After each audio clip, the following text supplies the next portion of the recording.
Unreliable, unreliable और unreliable. दोस्तों अगर मैं आपको बताऊं कि ये वर्ड आज की हमारी गाड़ी का पर्यायवाची है तो वो गलत नहीं होगा दोस्तों, क्योंकि दोस्तों आज हमारे पास जो गाड़ी है ना, ये गाड़ी काफ़ी ज़्यादा अनरिलायबल मानी जाती है, ये ब्रांड काफ़ी ज़्यादा अनरिलायबल माना जाता है। जी हाँ दोस्तों, मैं बात कर रहा हूँ यहाँ पे महिंद्रा की XUV700 का। दोस्तों जब ये गाड़ी लॉन्च हुई थी ना, तो इस गाड़ी को लेकर काफ़ी ज़्यादा लोगों की धारणाएं थी कि गाड़ी में काफ़ी ज़्यादा दिक्कतें हैं, गाड़ी रिलायबल नहीं है, गाड़ी में दिक्कतें आएंगी over the time long period में चलाने के लिए। तो दोस्तों मैंने इस गाड़ी को 1 लाख किलोमीटर चला लिया है, ये गाड़ी मेरी ही है दोस्तों। और मैं आपको बताने वाला हूँ कि मुझे इस 1 लाख किलोमीटर चलाने के दौरान गाड़ी में क्या क्या दिक्कतें आई, क्या गाड़ी वैसी ही है जैसे महिंद्रा ने इसको टारगेट किया था, या इसमें कुछ दिक्कतें भी मुझे देखने को मिली हैं। तो चलिए शुरू करते हैं। दोस्तों अगर बात की जाए इस गाड़ी के बारे में ना, तो मैं पहले आपको बताता हूँ गाड़ी के थोड़े स्पेक्स के बारे में। तो अगर मैं बात करूँ इसके इंजन स्पेक्स के बारे में, तो ये गाड़ी मेरे पास यहाँ पे डीजल में अवेलेबल है। ये इस गाड़ी का top of the line AX7 luxury pack है, डीजल के अंदर है और ये मैनुअल है। तो ये कॉम्बिनेशन का काफ़ी ज़्यादा रेयर मिलता है, क्योंकि जनरली लोग लग्जरी पैक में ऑटोमेटिक प्रीफर करते हैं, बट यहाँ पे मैंने मैनुअल बुक करी थी। अगर मैं बात करूँ इस गाड़ी की पावर की, तो इस गाड़ी के अंदर आपको मिलता है 185 bhp की पावर और 450 Nm का टॉर्क, जो कि काफ़ी डिसेंट पावर है, काफ़ी डिसेंट टॉर्क है इस सेगमेंट के हिसाब से। क्योंकि जब ये गाड़ी 2020 में लॉन्च हुई थी, तो उस समय जो गाड़ी अवेलेबल थी वो थी टाटा की सफारी, टाटा की हैरियर और MG की हेक्टर, जो कि इसके आसपास भी नहीं आती पावर के अंदर, जो अगर मेरी बात माने तो। अगर दोस्तों बात करूँ गाड़ी की लुक्स की ना, तो इस गाड़ी को ऑलमोस्ट 5 साल हो गए लॉन्च हुए। 2020 में इस गाड़ी को रिवील किया गया था पहली बार।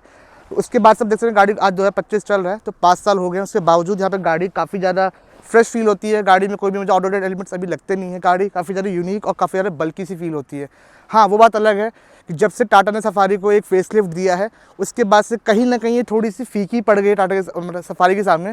बट उसके अगर उसको कंसिडर ना करें तो गाड़ी काफ़ी ज़्यादा स्लीक लगती है। अगर मैं बात करूँ गाड़ी की हेडलाइंस की, तो यहाँ पे आप देख सकते हैं कि यहाँ पे काफ़ी अच्छा यहाँ पे बड़ी सी हेडलाइट मिलती है। पूरा यहाँ पे DRL आता है।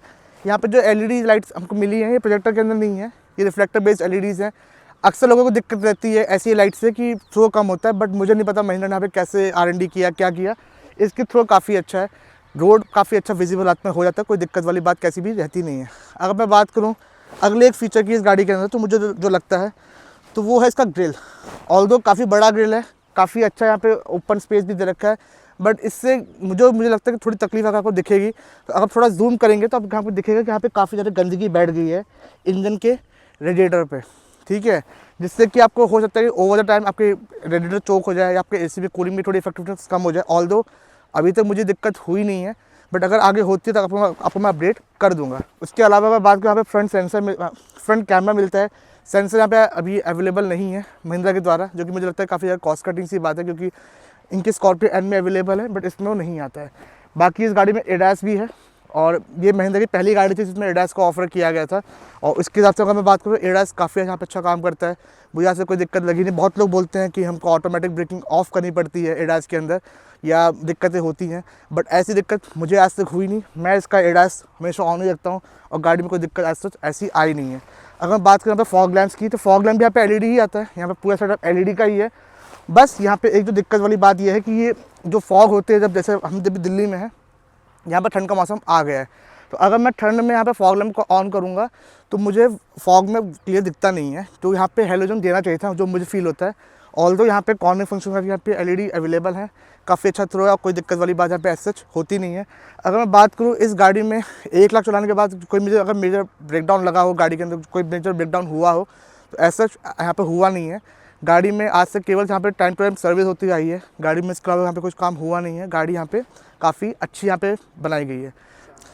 तो दोस्तों अगर मैं बात करूँ गाड़ी के साइड पर, सब जैसे गाड़ी काफ़ी ज़्यादा लंबी है और गाड़ी का जो रोड प्रेजेंस काफ़ी ज़्यादा अच्छा लगता है देखने में, गाड़ी काफ़ी ज़्यादा सुंदर लगती है। ऑल्दो इसमें यहाँ पे जब फुट स्टेप देख सकते हैं, यहाँ पे आप देख सकते हैं यहाँ पे टूट भी गया है ये, क्योंकि ये महिंद्रा का पार्ट नहीं आता है। तो ये मेरा बहुत बड़ा मतलब आपको पहले ही बताया वीडियोज़ में कि अगर आप 25-26 लाख की गाड़ी पर ले रहे हैं ना, तो एटलीस्ट आप ये तो ऑफर कर ही सकते हैं कि आपने को बाहर से लगवाना ना पड़े और फिर ऐसे दिक्कतें आए ना। एनीवेज अगर उसको हम छोड़ दें, तो आप यहाँ पर अलॉय व्हील देख सकते हैं कि यहाँ पे जो टायर्स हैं 18 इंच का पे अलॉय आता है गाड़ी में, काफ़ी अच्छे यहाँ पे जो डिज़ाइनर अलॉय का है। ऑल्दो थोड़ा गंदे हो गए टायर, क्योंकि अभी हम थोड़ा ऑफ रोड करके आए हैं, उसके बावजूद यहाँ पे टायर्स काफ़ी अच्छे लगते हैं। गाड़ी में 1 लाख चलने के साथ साथ यहाँ पे एक बार टायर सारे चेंज हो चुके हैं। 80,000 किलोमीटर मैंने टायर चेंज कराया था, जिसका खर्चा ऑलमोस्ट 45,000 के आसपास पड़ा था। तो आप ये भी देख सकते हैं कि गाड़ी में अगर आप एक बार टायर चेंज कराने जाएंगे ऐसी बड़ी गाड़ी का, तो आपको कितना खर्चा आ सकता है। ऑल्दो मुझे कंप्लेन है महिंद्रा से टायर्स की रिगार्डिंग ही, कि अगर आप इसको कंपेयर करेंगे टाटा सफारी से, जिसमें आपको 18 इंच के टायर्स आते हैं, तो उस पर अगर देखें तो उस पर जो टायर की विड्थ है वो थोड़ी ज़्यादा मोटी है। इसमें वो चीज़ थोड़ी मुझे पतली लगती है, मुझे लगता है कि थोड़ा और इसको मोटा बनाना चाहिए था, क्योंकि गाड़ी काफ़ी ज़्यादा बड़ी है, गाड़ी काफ़ी ज़्यादा मतलब अच्छा ग्रिप इस गाड़ी में आता है ओवर द रोड। अगर मैं बात करूँ यहाँ पे एक और चीज़ की, तो यहाँ पे ये जो डोर हैंडल्स हैं, ये मतलब लोग बहुत कंप्लेन करते हैं कि ये डोर हैंडल अच्छे नहीं है, या इसमें दिक्कत है, या मतलब ओवर टाइम ख़राब हो जाएगा। अब मुझे नहीं पता, मैंने इसको 1 लाख चला लिया है, गाड़ी काफ़ी ज़्यादा रफ चली है। और आप ये जान सकते हैं कि गाड़ी केवल 3 साल में ये गाड़ी 1 लाख किलोमीटर चली, तो आप जान सकते हैं कि गाड़ी की रनिंग कितनी ज़्यादा रही होगी। उसके बावजूद यहाँ पे डोर हैंडल अभी तक कोई दिक्कत ऐसा आई नहीं है, बट अच्छे से यहाँ पे काम करता है। ऑल्दो ये लग्जरी पैक वाला, ये मोटराइज वर्जन वाले आते हैं, तो लोग बोलते हैं कि मोटराइज वर्जन में यहाँ पे मोटर ख़राब हो जाएंगे, पर यहाँ पे आप देख सकते हैं कि मैं गाड़ी को यहाँ पे लॉक करूँगा और ये आराम से अंदर चलेगा, यहाँ पे कोई दिक्कत वाली बात एज सच है नहीं। तो ये भी मुझे काफ़ी अच्छा लगा कि यहाँ पे जो पार्ट्स लगाए गए हैं, जो फीचर्स बताए गए थे, वो वैसे ही काम कर रहे हैं जैसे कि उनको यहाँ पे एडवर्टाइज़ किया गया था। अगर मैं पीछे की बात करूँ तो यहाँ पे एक और फीचर है जो कि मुझे लगता है कि और कंपनी को देना चाहिए, टोयोटा तक ऑफर नहीं करती है। आप देख सकते हैं यहाँ पे मेरी गाड़ी के यहाँ पे चारों डोर्स अनलॉक है, और मुझे अगर मैं यहाँ पे फ्यूल भराना तो यहाँ पे मैं इसको बस पुश करूँगा और ये खुल जाएगा। उसके बाद यहीं पे आपको DEF का भी फिलर कैप है, और यहाँ पे आपको डीजल की फिलर कैप है। अगर इसका बात करेंगे टोयोटा फॉर्च्यूनर से, तो उसमें आपको DEF का जो फिलर कैप है वो आगे बोनेट के अंदर आता है, और डीजल यहाँ से भरती है, पर उसमें आपको ये ऑटोमेटिक लॉक नहीं आता है, उसमें आपको अंदर से लीवर ही खोलना पड़ता है, जो कि मुझे लगता है कि कहीं ना कहीं यार इतनी महंगी गाड़ी में आपको देना चाहिए। यहाँ पर मैंने वो चीज़ ऑफर कर रखी है। अगर मैं एक और बात करूँ इस गाड़ी के रिलायबिलिटी कंसर्न कह सकते हैं जो कि मुझे फील होता है, वो है इसके ब्रेक पैड्स। क्योंकि इसका ब्रेक पैड्स की लाइफ एकदम नहीं है, मतलब बहुत लोगों तो 10,000 15,000 में भी घिस जाते हैं। ऑल्दो मेरे तो 20,000 25,000 चल जाते हैं, उसके बावजूद मुझे लगता है कि ब्रेक पैड कम से कम 30 25 40,000 कम से कम चलने चाहिए, क्योंकि इसके जो कॉस्ट है रिप्लेस करने का वो बहुत ज़्यादा आता है। मुझे महिंद्रा में चारों जो ब्रेक पैड्स हैं वो मुझे बताए गए थे 15-16 हज़ार रुपये विद लेबर, जो कि बहुत ज़्यादा है।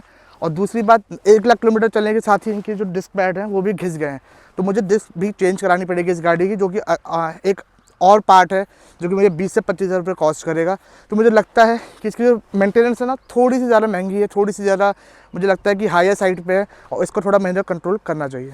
तो दोस्तों अगर मैं बात करूँ गाड़ी के रियर प्रोफाइल से ना, तो आप देख सकते हैं गाड़ी काफ़ी ज़्यादा फ्रेश फील होती है। ऑल्दो जब से टाटा का यहाँ पे जो फेसलिफ्ट लॉन्च हुआ है सफारी का और हैरियर का, तब से मुझे गाड़ी थोड़ी सी आउटडेटेड फील होने लगी है।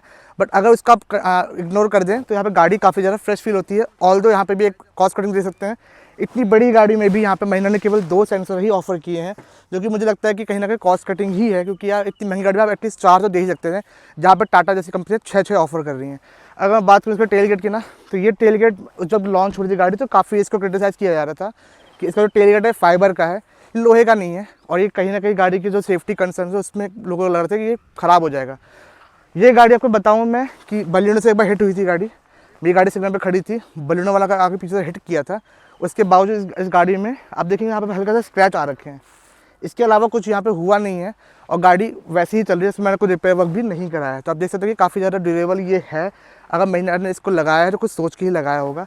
अगर मैं बात करूँ इसके बूट स्पेस की, तो आप देख सकते हैं कि यहाँ पे पहली बात तो ऑटोमेटिक टेलगेट नहीं आता है, आपको मैनुअली खोलना बंद करना पड़ता है, तो वो भी एक आप देखने वाली बात है। उसके बाद हमें बूट स्पेस काफ़ी यहाँ पे अच्छा खासा है, बड़ा यहाँ पे सामान यहाँ पे रख सकते हैं। अगर आप यहाँ पे सीट को खोल भी देंगे तो ये भी इसका एडवांटेज है कि अगर आपके पास 6 लोग हैं, आपका सामान थोड़ा ज़्यादा है, तो यहाँ पे आप आधी सीट को खोल सकते हैं, आधी को बंद कर सकते हैं, और यहाँ पे थोड़ा सामान यहाँ पर डाल सकते हैं। अगर आपके पास फॉर्च्यूनर या स्कॉर्पियो जैसी गाड़ी होगी तो उसमें आपको थोड़ा दिक्कत होता है, पर इसमें काफ़ी कम्प्लीटली फ्लैट हो जाता है, तो ये आपको कहीं ना कहीं प्रैक्टिकलिटी में थोड़ा सा आपको हिंडर नहीं करेगा। दूसरी बात, जो महिंद्रा की गाड़ी स्कॉर्पियो एन है उसमें आपको रियर में 3rd रो में AC वेंट्स नहीं ऑफर होते हैं, बट यहाँ पे महिंद्रा ने इसको ऑफ़र किया है। ऑफ़र करने के साथ साथ यहाँ पे इन्होंने कंट्रोल के लिए नॉब भी दे रखा है, जो कि काफ़ी ज़्यादा प्रीमियम फील होता है, और कहीं ना कहीं पीछे प्रैक्टिकलिटी में एड ऑन ही करता है, क्योंकि अगर किसी को लंबी जर्नी पे जाना है तो बिना AC के दिक्कत आ सकती है। अगर उसके बाद मैं बात करूँ इस गाड़ी के रियर से, तो यहाँ पे देखेंगे यहाँ पे आपको कैमरा मिलेगा, जिसकी क्वालिटी ओके सी है, मतलब प्रॉमिस किया गया था कि अपडेट के साथ इसको ठीक कर दिया जाएगा। काफ़ी लैगी है कैमरा है, बट आज से कुछ इसमें चेंज आया नहीं है। तो ये कैमरा है, ये इसका रियर वाइपर है, और यहाँ पर डिफॉगर भी मिलता है, जो कि गाड़ी को काफ़ी अपलिफ्ट फील कराता ही है। अगर मैं बात करूँ यहाँ पे बैजिंग भी मिल जाती है आपको वेरिएंट की, जो कि AX7 L बोले तो लग्जरी पैक, जो कि टॉप एंड स्पेक है। इस वेरिएंट से ऊपर आपको मिलता है AX7 लग्जरी पैक ऑटोमेटिक, और उससे ऊपर आपको मिलता है ऑल व्हील ड्राइव। ये गाड़ी ऑल व्हील ड्राइव में भी अवेलेबल है, ऑल तो काफ़ी ज़्यादा रेयर है क्योंकि लोग इसको ज़्यादा प्रेफर करते नहीं है, बट हाँ महिंद्रा ने यहाँ पे इसका ध्यान दिया है कि जो इतनी टॉर्क इस गाड़ी में मिल रही है उसका कहीं ना कहीं यूटिलाइज़ कर सकें। अब बहुत लोग कंसर्न होता है कि गाड़ी है, डीजल है, BS 6.2 है, तो कहीं ना कहीं इसमें डेफ की दिक्कत होती होगी या यूरिया की दिक्कत होती होगी। तो महिंद्रा ने जो इसमें टैंक लगाया है यूरिया का, वो काफ़ी बड़े साइज़ का टैंक है। इसमें ऑलमोस्ट 20 लीटर आ जाता है, जो कि आराम से 15 से 1600 का पड़ता है एक पूरी 20 लीटर का पूरा भराते हैं तो।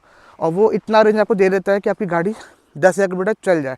तो आपको इन बिटवीन महिंद्रा के शोरूम पे नहीं जाना पड़ेगा इसको रिफ़िल कराने के लिए। अभी तक मेरे साथ ऐसा कभी हुआ नहीं कि मुझे जाना पड़े। रही बात इसके डेफ की, तो डेफ में भी कोई दिक्कत ऐसे आती नहीं है। अगर गाड़ी में रीजन होता है, लाइक 1 लाख किलोमीटर गाड़ी चली है आज तक, इसमें मैंने 2 बार रीजन किया है। इसके अलावा गाड़ी अपने आप ही रीजन कर लेती है और इसमें कोई दिक्कत ऐसे आती नहीं है। तो मुझे अभी तक इसमें कोई दिक्कत ज़्यादा फील हुई नहीं कि यार इसमें फिल्टर चोक अप हो जाएगा तो मुझे रीजन करना पड़ेगा। इसमें आज तक मुझे ऐसी कोई दिक्कत फील हुई नहीं है। तो दोस्तों ये तो बात रही गाड़ी की बाहर से। अब ये गाड़ी के अंदर बैठ के बात करते हैं। उससे मैं दिखाना चाहूँगा, ये लग्जरी पैक है, तो इसमें आपको ऑटोमेटिक डोर हैंडल्स मिलते हैं। मेरे पास चाबी मेरी जेब में है, अगर मैं इसको पुश करूँगा तो ये सारे डोर्स अपने आप खुल जाते हैं। काफ़ी ज़्यादा प्रीमियम फील होता है। अगर मैं बात करूँ यहाँ पर रियर डोर की ना, तो आप देख सकते हैं यहाँ पे काफ़ी बढ़िया यहाँ पे डोर है। ऑल्दो यहाँ पे मुझे जो फील होता है कि यहाँ पे आपको एक कर्टन देना चाहिए था, जो कि आपको हुंडई की ऑफर करती है। अपने बेस मॉडल में भी महिंद्रा ने अपने टॉप मॉडल में यहाँ पे ऑफर नहीं किया, जो कि मुझे लगा काफ़ी बड़ा मिस है, ये होना चाहिए था। उसके अलावा अगर देखेंगे यहाँ पे आपको लेदर का पूरा फिनिश मिलता है, काफ़ी प्रीमियम फील होती है। यहाँ पे आपको पियानो ब्लैक फिनिश में पूरा डोर हैंडल दे रखा है और यहाँ पे पावर विंडो की स्विचेज है, जो कि काफ़ी अच्छा काम करता है। अगर बात करें यहाँ पर रियर स्पेस की, तो यहाँ पे रियर स्पेस भी काफ़ी ओके सा है। मतलब अगर आप लंबी जर्नी पे जाएंगे आपको कोई दिक्कत ऐसा होने वाली है नहीं। आपको सेंटर यहाँ पे AC वेंट्स भी मिलते हैं। उसके नीचे आपको टाइप C केबल दे रखी है। पूरी गाड़ी में एक टाइप C केबल है, जो कि मुझे लगता है कि कहीं ना कहीं दिक्कत वाली बात है। आपको यहाँ पे ज़्यादा टाइप C केबल मिलनी चाहिए थी, क्योंकि आजकल टाइप C का ही ज़माना है। पर यहाँ पे इन्होंने टाइप C एक ही पोर्ट दिया है। अगर बात करो कोर ड्राइवर साइड की, तो यहाँ पे आपको एक हैंडल मिलता है। तो अगर मेरा ड्राइवर गाड़ी चला रहा है तो मैं यहाँ से इसको आराम से पुल करके सीट को आगे पीछे कर सकता हूँ।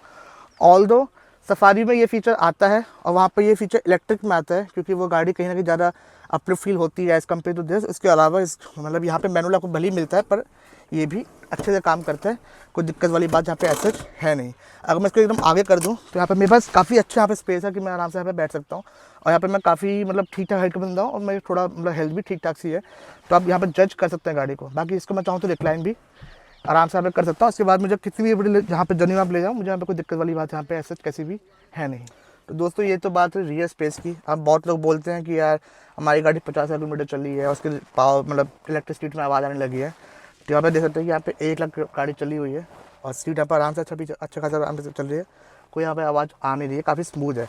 अगर आपको यहाँ पे गाड़ी कितने किलोमीटर चली है, आप देख सकते हैं 99 गाड़ी चली है, जो कि काफ़ी मतलब 1 लाख के आसपास हो गया। मुझे यहाँ पे 1 आध दिन में गाड़ी की सर्विस भी करानी है, तो आप गाड़ी को यहाँ पे जज कर सकते हो उस हिसाब से। अगर मैं बात करूँ यहाँ पे जो इसकी सनरूफ है, तो सनरूफ यहाँ पे काफ़ी लंबी चौड़ी है, कोई दिक्कत वाली बात यहाँ पे है नहीं। इसमें भी आज तक मुझे कभी फील नहीं हुआ कि यार ये अटक रही है, आवाज़ कर रही है। बहुत लोग बोलते हैं क्योंकि सनरूफ में आवाज़ आने लगी, पर यहाँ पे मेरी गाड़ी में ऐसे कोई दिक्कत वाली बात देख है नहीं, जबकि खुलती बहुत कम नहीं है। उसके बावजूद यहाँ पे काफ़ी स्मूथली यहाँ पे ऑपरेट कर रही है। यहाँ पे भी मुझे कोई दिक्कत वाली बात ऐसे कोई लगी नहीं है। उसके अलावा बहुत लोग बोलते हैं कि वाइट कलर का इंटीरियर है, मैनेज करना थोड़ा मुश्किल हो जाता है। तो आपके सामने गाड़ी है, मैं बहुत ज़्यादा पैम्पर गाड़ी को करता नहीं हूँ आमतौर पे। उसके बावजूद यहाँ पे मतलब मुझे लगता है कि गाड़ी काफ़ी ज़्यादा ठीक ठाक कंडीशन में है। तो अगर आप थोड़े से गाड़ी को पैम्पर करेंगे तो आप आराम से इसको मेंटेन कर सकते हैं, कोई दिक्कत वाली बात आपको ऐसा आएगी नहीं। और अगर आती है तो ड्राई क्लीन भी आपको कराना पड़ेगा, क्योंकि गाड़ी देखो इतनी महंगी गाड़ी लोगे ना, तो आपको थोड़ा बहुत सोचना पड़ेगा गाड़ी के बारे में कि थोड़ा सा मतलब आपको इसको पैम्पर करके रखना पड़ेगा। अगर बात करूँ जो इसकी मुझे लगता है कि सबसे बड़ा ड्रॉबैक है ना, बहुत लोग बात नहीं करते हैं, वो इसका वायरलेस चार्जर। मतलब ये होना ना होना बराबर ही है। आईफोन तक में आप चार्ज कर ही नहीं सकते। मुझे पहले पता था मेरा आईफोन ख़राब है, फिर मैंने मतलब 2-3 आईफोन उसमें और रखे, उसके बाद भी इस पर चार्ज कभी होता नहीं है। मतलब चार्ज होगा फिर चार्ज हट जाता है। इसको आप मतलब होना ना होना बराबर ही समझिए, क्योंकि ये काम करता नहीं है। उसके अगर मैं इसके अलावा बात करूँ, यहाँ पर डिवर्जन AC आता है, जिसमें एक और बहुत बड़ी दिक्कत है। यहाँ पर देख सकते हैं यहाँ पर AC चल रहा है, यहाँ पर कोई डिस्प्ले नहीं है, क्योंकि इसका डिस्प्ले यहाँ आती है। अब अगर मैं इसका टेम्परेचर कम ज़्यादा कर रहा हूँ, यहाँ पर मुझे कोई भी लिख के नहीं आ रहा है कि कितना टेम्परेचर हुआ है, तो मुझे पता नहीं है। अगर मुझे टेम्परेचर देखना है तो मुझे यहाँ पे जाना पड़ेगा, उसके बाद फिर यहाँ पे नीचे मुझे टेम्परेचर दिखाई देगा, जो कि मुझे लगता है कि छोटा सा एक सॉफ्टवेयर फिक्स है। अगर चाहे महिंद्रा तो कर सकती है, पर महिंद्रा पता नहीं क्यों इसको कर नहीं रही है और इसको ध्यान भी नहीं दिया जा रहा है। ऑल्दो मैंने बहुत बार बताया महिंद्रा की सर्विस सेंटर्स पर, उन्होंने बोला कि हर गाड़ी में ऐसे ही आता है, आपकी गाड़ी में कोई खास चीज़ है नहीं। तो ये जो बात है वो है। उसके अलावा अगर हम बात करें तो यहाँ पे अच्छा खासा हमें फिजिकल नॉर्म मिलता है वॉल्यूम को अप डाउन करने के लिए, जो कि काफ़ी अच्छा लगता है, काफ़ी प्रीमियम फील होता है। इलेक्ट्रॉनिक पार्किंग ब्रेक आती है लग्जरी पैक में। अगर आप AX7 भी लेते हो तो उसमें आपको मैनुअल हैंड ब्रेक ही मिलेगी, बट सिंस से लग्जरी पैक यहाँ पे इलेक्ट्रॉनिक पार्किंग ब्रेक मिलती है और इसका मैनुअल गियर बॉक्स है। अगर आपको याद होगा फॉर्च्यूनर वाली वीडियो मेरी जो कि हमने बनाई थी, तो उसमें आपको देखा होगा कि गेयर बॉक्स मतलब गेयर नॉब कितना ज़्यादा हिल रहा था, और उसके कंपेरिजन यहाँ पे आप देखेंगे तो काफ़ी ज़्यादा स्मूथ है, काफ़ी ज़्यादा स्टेबल है, कोई यहाँ पे ज़्यादा वाइब्रेशन फील होती नहीं है। ऑल्दो 2200 सीसी का इंजन इसका भी है, 180-85 हॉर्स पावर ये भी बना रहा है, तो पावरफुल इंजन है मतलब हर मीन से। उसके बावजूद यहाँ पे कोई वाइब्रेशन वाली टिक्कर ऐसे लगी नहीं है। बहुत लोग बोलते हैं कि महिंद्रा की गाड़ी है, 8 लाख किलोमीटर चला लो तो दिक्कत आपको चलाने में आएगी।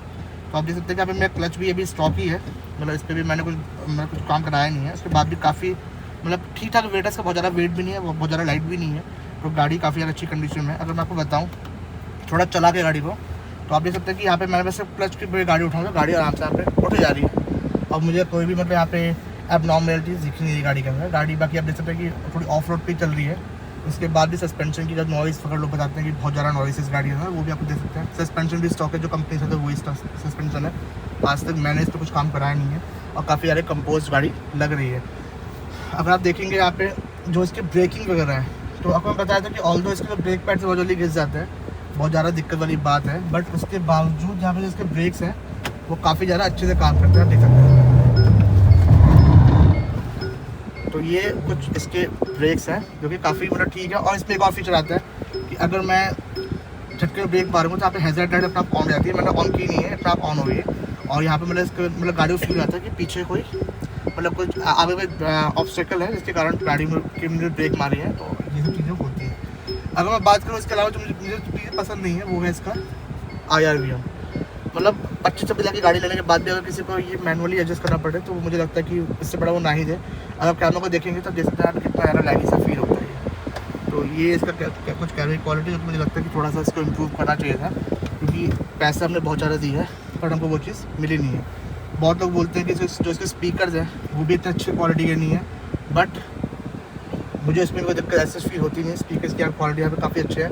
सोनी के 12 स्पीकर सेटअप आते हैं इसमें, ज़्यादा लाउड नहीं है, बट इसकी क्लैरिटी और बेस काफ़ी ज़्यादा अच्छा लगता है।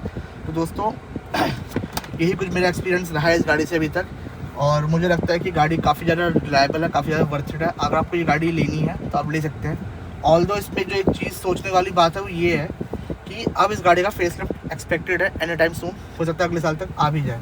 तो अगर आप अब इस गाड़ी को लेना चाह रहे हैं तो आपको या तो आप थोड़ा वेट कर लीजिए कि आपको मतलब थोड़ा अच्छी गाड़ी मिल जाएगी, इससे बेटर गाड़ी मिल जाएगी, या तो आप जिस भी डीलरशिप पर जा रहे हैं आप उनसे थोड़ा डिस्काउंट मांगे, क्योंकि अब गाड़ी क्या, क्योंकि जब फेसलिफ्ट आने वाला है तो ऑब्वियसली बात है कि यहाँ पे गाड़ी जो है वो थोड़ी सस्ती बिकना चालू हो जाएगी, क्योंकि 4-5 महीने में इसका फेसलिफ्ट एक्सपेक्टेड है। और गाड़ी में मतलब मुझे लगता है कि काफ़ी ज़्यादा अपडेट्स आने वाले हैं, क्योंकि जो र्यूमर्स हैं वो ये बताते हैं कि गाड़ी जो है वो XCV 9e पर ही बेस्ड होने वाली है, जो कि काफ़ी अच्छी देखने में लगती है। उसके अलावा गाड़ी में अभी तक मुझे कोई दिक्कत फील हुई नहीं है, और मुझे उम्मीद है कि आपको वीडियो पसंद आया होगा।